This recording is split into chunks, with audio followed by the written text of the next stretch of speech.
Det der sker nu, det er, at den kører. Nej, det var den ikke. Nej! Nå, det kunne man godt. Ja, ja. Nu bliver der bare blot. Det kan være, at jeg bare skal gøre det. Ej, så bliver det blot, så ved jeg ikke, om jeg er det. Nå. Ej, shit. Det var helt vildt. Det er vildeste tavle, det her. Ja, nu er det slet ikke igen. Nå, jeg kan godt tænke mig at fortælle jer lidt om Sydsudan. Om Sydspanien. Sydssudan. Sydspanien, nej, det. Fordi jeg har siddet de sidste 2 måneder og arbejdet med Sydsudan herinde. 2 måneder er jo ikke ret lang tid, så jeg er selvfølgelig ikke blevet ekspert på området eller noget som helst i den stil. Men jeg har i hvert fald fået en indsigt i et land, som jeg godt kunne tænke mig ligesom at give videre til jer. Og fordi jeg jo ikke er ekspert, så har jeg også tænkt mig at tale lidt om formen og strukturen og hvordan jeg er gået til det her emne, som i sig selv er noget, der er lidt specielt for FAK. Og måden jeg er gået til emnet, det er via noget, der hedder kulturlandestudier. Det fungerer altså ikke sådan, at det gør det her. Vil du hellere bruge den tavle herovre? Nej, det kan selvfølgelig altså. Så tager vi lige et billede af den, og så kan vi se. Skal vi gøre det? Ja. Så gør vi sådan en hybrid. En analog, digital hybrid. Ja, smart. Det er dog bedre end den der. I princippet er det også mega sejt, det her. Ja, det er så irriterende. Vi havde sådan en, der blev legitime, som vi skulle bruge altid. Sådan en her. Det er legitime. Ej, okay. Første gang, jeg ser det. Må jeg vise det her ud, så? Ja. Så prøver vi igen.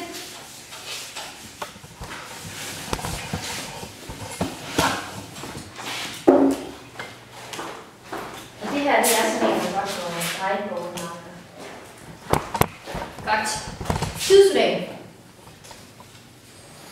Verdens navle. Yes. Afrikas røvhulver, vil jeg sige. Det er i hvert fald ikke, særlig velfungerende land. Men først lige omkring formatet og hvordan jeg ligesom er gået til det. Via det, der bliver kaldt her, i hvert fald kulturlandestudier.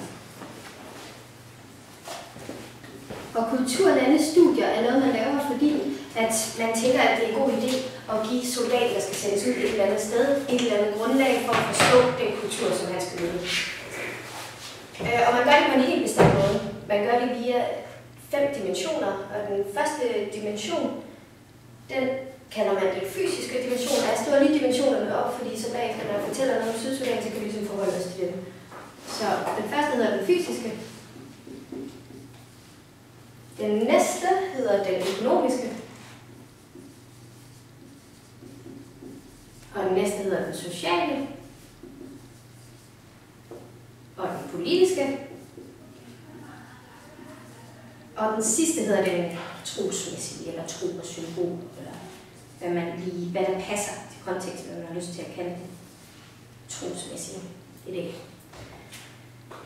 Og det man kan sige om de her studier, det er, at man har ligesom valgt at sige, at hvis man dækker de her 5 pinde, så har man et eller andet godt udgangspunkt for at kende den kultur, som man skal indgå med, og det er så nyttigt for soldaten.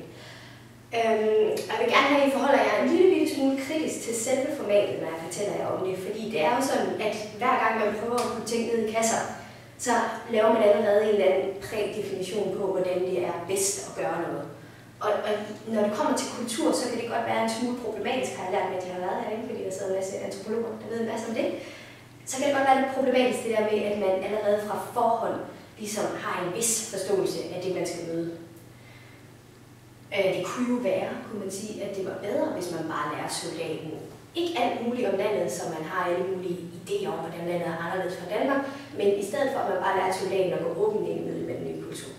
Så det må I godt lige holde i mente. Og det kan vi også måske ligesom snakke om bagefter, hvordan I synes, I selv så har opfattet Sydsudan, når jeg har talt lidt om de her forskellige pinde. Typisk i sådan en kulturlandestudie, så ligger man også ud med at fortælle en lille smule om nogle facts og en lille smule om noget historie, og man slutter også af med nogle gode råd og vejledning. Så når jeg fortæller om Sydsudan her om lidt, så vil jeg også gøre det. Derudover vil jeg også lige nævne, at det nye, som vi har gjort i det her studie med Sydsudan, og som vi ikke har gjort tidligere, det er, at vi har forsøgt at inddrage folk, der allerede har været udsendt. Altså, så vi har været ude og spørge folk, der har været i Sydsudan, hvordan oplevede I det, og hvordan læser I kulturlandestudiet, og synes I, der er noget, der skal tilføjes, eller noget, der ikke er så relevant, og alle sådan nogle ting, fordi det er klart, det er svært for mig og alle de andre, der har siddet og lavet det, og egentlig, når man ikke har været dernede, forstå, hvad der er vigtigt for folk, der kommer dernede. Og det har fungeret rigtig godt, altså det der med, at man har spurgt og fået nogle reelle erfaringer med. Det har været et kildemæssigt problem indimellem, fordi der er meget af det, de siger, som man ikke lige kan finde nogle steder, så derfor så skriver man på, at det er simpelthen informationer fra udsendte. Og det er jo sådan noget, man godt lige må være opmærksom på. Det her lidt overvejet, det er noget, der sker i indledningen eller et eller andet for, at man ligesom forstår det. Men når det kommer til Sydsudan, går vi tilbage hertil, og så hopper vi igennem de her, og så bagefter så kan vi snakke lidt om jeres forståelse, og I må også gerne spørge undervejs. Der er nogle facts, som kan være rare at forstå først. I er godt lidt med på vores Sydsudan, når det ligger på kortet, det er sådan lidt midt i, lidt til siden-agtigt. og det er et land, der er en lille smule større end Frankrig, arealmæssigt, men der bor kun 10,6 millioner cirka. Nogle estimater siger mellem 9 og 11 millioner, fordi det er sådan vildt svært at lave målinger på et land som Sydsudan, fordi der er ikke rigtig et statsapparat, som har styr på, hvor mange der faktisk bor i forskellige steder. Ellers så er der 600 forskellige stammer i Sydsudan, der taler 400 forskellige sprog. Det siger noget igen om kompleksiteten, og det der med, at det ikke lige er så nemt at måle på det. Landet er blandt verdens allerfattigste, og over 50% af befolkningen bor eller lever under fattigdomsgrænsen. Og de har en gennemsnitslevealder på 55. Det er ikke den laveste i verden, men det er rigtig skidt. Det var bare det kort om nogle faktuelle forhold. Så har vi lige nogle historiske også, inden vi går videre til den fysiske dimension. Og det vigtigste at forstå med det historiske, det er nok, at Sydsudan er verdens yngste land. Det blev uafhængigt i 2011 og blev siden optaget i FN som land nummer 193. Og det vil sige, at det er et helt nyt land, vi har med at gøre. Og baggrunden for det er selvfølgelig, at der har været en løsrivelsesproces fra Sudan, som har været meget voldelig. Det vil sige, at de sidste 50 år mindst har der været blodig borgerkrig i det, som hed Sudan, som nu hedder Sydsudan og Sudan. Den stoppede så midlertidigt, da Sudan blev uafhængig i 2011, men er påbegyndt igen i 2013. Så lige nu er vi i en situation i Sydsudan, hvor der er borgerkrig. Inde i selve Sydsudan. Ikke mellem det gamle Sudan og Sydsudan, men inde i selve Sydsudan. Det kommer vi lidt tilbage til under det politiske, og I må også gerne spørge ind til det, hvis der er noget, hvor I synes, at det er lidt svært at følge med. Kan du lige forklare, hvad det var, du lige sagde der? Det er sådan set det vigtigste omkring det historiske. Der er selvfølgelig masser af historie, og det kan man jo læse nærmere i kulturlandestudiet, det behøver vi ikke gå ind i nu. Omkring den fysiske dimension, så er nogle af de vigtigste ting, man skal vide, ifølge kulturlandestudiet i hvert fald, at Sydsudan selvfølgelig, ligesom alle andre afrikanske og vestlige og asiatiske lande, er gennemgået en vis urbanisering. Og der er altså flere og flere mennesker, der er trukket ind til byerne, fordi man har ment, at det er der, der er bedst muligheder for at uddanne sig, for at komme til hospitalet og så videre og så videre. Og der har altså været en vis urbanisering, selvom det selvfølgelig på ingen måde er ligesom i Danmark, hvor langt over halvdelen bor inde i byerne. Altså det er stadig sådan et eller andet lignende. Jeg kan ikke huske præcis et tal, 25% eller sådan noget. Jeg tror, det var.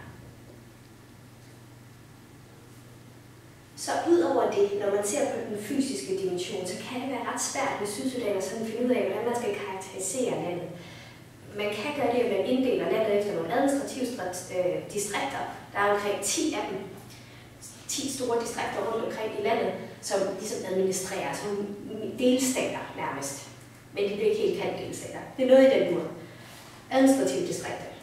Man kan også vælge at inddele det efter etniciteter, men som jeg lige snakkede om før, der er vildt mange stammer, og der er ikke lige så mange etniciteter, men der er rigtig mange etniciteter. Så det bliver også et ret sporadisk billede, hvor de forskellige ligger. Så kan man, og det er måske nok den nemmeste måde at inddele, det er, at man kan inddele efter levevis, altså hvad for nogle livsvilkår de har i forskellige. Og der er der sådan 3 hovedgrupper, hvor man kan sige, at her lever de tæt på Nilen, der har de gode landbrugsforhold, her lever de lidt længere over, og der er de gode forhold for at dyrke kvæg, og her lever de så hovedsageligt i livet. Så sådan kan man også inddele, og det er måske den nemmeste måde i forhold til Sydsudan at gøre det på.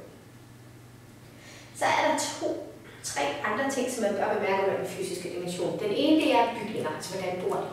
Og de bor hovedsageligt i hytter og telte ude på landet, hvor der bor flest. Og så bor de i huse og højhuse i byerne. Så er der infrastrukturen. Og infrastrukturen, den er rigtig ringe i Sydsudan. Der er omkring 60 km asfaltvej i hele Sydsudan. Ellers så er det altså jordveje. Og de her jordveje, udviklingsland, de her jordveje, de er vildt dårligt vedligeholdt. Og der er jo regntid, så hver gang regntiden kommer, så bliver så kommer der ligesom vand oven på dem, og de kan køre på dem, og der er nogen, der går ud og prøver at bakke dem ned, og det flyder væk det hele igen, og så videre. Så det er virkelig en stor udfordring, både for befolkningen, der jo har svært ved ligesom at være mobil og kunne udvikle sig og komme til alle mulige ting, fødevarer for eksempel, ikke? Altså det er svært at skaffe ting, og også for især for FN's styrker, som altså så hvor vi sender folk ud til, som har svært ved at varetage deres opgave, fordi der simpelthen ikke er infrastruktur til det. De er svært ved at komme ud med nødhjælp, de er også svært ved at deployere enheder, fordi de simpelthen ikke kan komme frem til forskellige steder. Og det samme gælder kommunikation, der er et ret dårligt kommunikationsnetværk. Så det er sådan set ikke så nemt at holde øje med, hvor sker der hvad i forhold til krigen. Kan vi komme i kontakt med de forskellige, hvor bor hvem og hvem er udsat, og alle de her ting er selvfølgelig meget påvirket af den dårlige infrastruktur og kommunikation. En anden ting, som er ret karakteristisk for den fysiske dimension, det er problemer med fødevaresikkerhed. Der er en enormt stor fødevareusikkerhed i Sydsudan. Omkring 4 millioner lider under det. Cirka 2 millioner heraf lider af alvorlig fødevareusikkerhed. Så de er altså lidt på røven, når det kommer til at skaffe mad i store perioder. Altså de er simpelthen, og krigen har selvfølgelig forværret det her, ikke? Fordi at når der er krig, så går det ud over landmændenes muligheder for ligesom at føre de rytmer, de plejer at gøre og sådan noget. Der er jo omkring 2 millioner mennesker, der er på intern flugt. Så der bliver et stort problem med at skaffe mad til de forskellige mennesker, som er på flugt, og også vedligeholde de rytmer, som ligesom giver de her fødevarer. Ja. Det er sådan hovedtrækket i den fysiske dimension, som vi har valgt at fremhæve i Kulturdagens studie i hvert fald. Og det er også det, som de soldater, der ligesom er udsendt. Der var det ikke noget fra. Jeg troede, det var det. Okay. Og det er også ligesom det, som de soldater, der har været udsendt, de har tænkt, at der har ikke været nogen kommentar til, at der er noget særligt, der mangler her på det her område. Udover det med bygningerne, det fik vi så lidt mere dækket, hvordan de faktisk bor. De økonomiske. Må jeg... Er det ved at gå for lang tid? Nu er tiden gået. Ja. Og jeg synes, det er vildt spændende. Det vil jeg vende tilbage til. Er der sådan en afslutning? Ja, vi kommer til afslutningen. Ja. Jeg vidste godt det her i går, da jeg sad og forberedte, fordi jeg var så lidt, okay, du kan jo blive væk med det her. Ja. Men anyway, vi hopper bare til afslutningen. Det kan være, at vi skal have skrevet tidsorienteret sådan bagefter. Det står der. Afslutningsmæssigt, det er godt. Afslutningsmæssigt, så vil jeg egentlig bare have diskuteret med jer, hvad I synes om Sydsudan, når I umiddelbart lige hører om det her. I kan jo bare nøjes med den fysiske dimension, så hvad er jeres indtryk af Sydsudan? Og det vil jeg egentlig spørge jer om. Og der, hvis I ikke har, I må have ikke andet at sige, kan man sige. Men hvis I ikke har så meget at sige nu, så er det forståeligt, fordi vi ikke har været igennem det alle sammen, fordi jeg snakkede for meget om det første. Ja. Men har I nogle indtryk af Sydsudan? På baggrund af det, jeg har sagt dernede. Jeg synes, det er vildt kummerligt. Ja. Ja. Det er sådan set nok, fordi det jeg tænker, det er lidt, at når man laver sådan et, det er det her, vi er tilbage til det her med at forholde os en lille smule kritisk til formatet, at det er rigtig fint, at man får et indblik i de her ting, og det er vigtigt, at man ved, at man kan ikke lige komme ned og så regne med, at der er asfalteret vej. Men det er måske også lige vigtigt at holde sig for øje, at selvom det lyder vildt kummerligt, så er det jo sådan, de har levet i rigtig mange år. Og de har levet under krigstilstand, for største del af befolkningen har jo ikke kendt andet end krig og angst. Så på den måde skal man jo ikke dømme dem direkte for det. Ja, og jeg har også sådan set ikke svaret på, hvordan det er til at gøre det. Men nu er der i hvert fald lidt at tænke over. Fedt. Ja. Jeg, hvis jeg kan finde ud af det, stopper.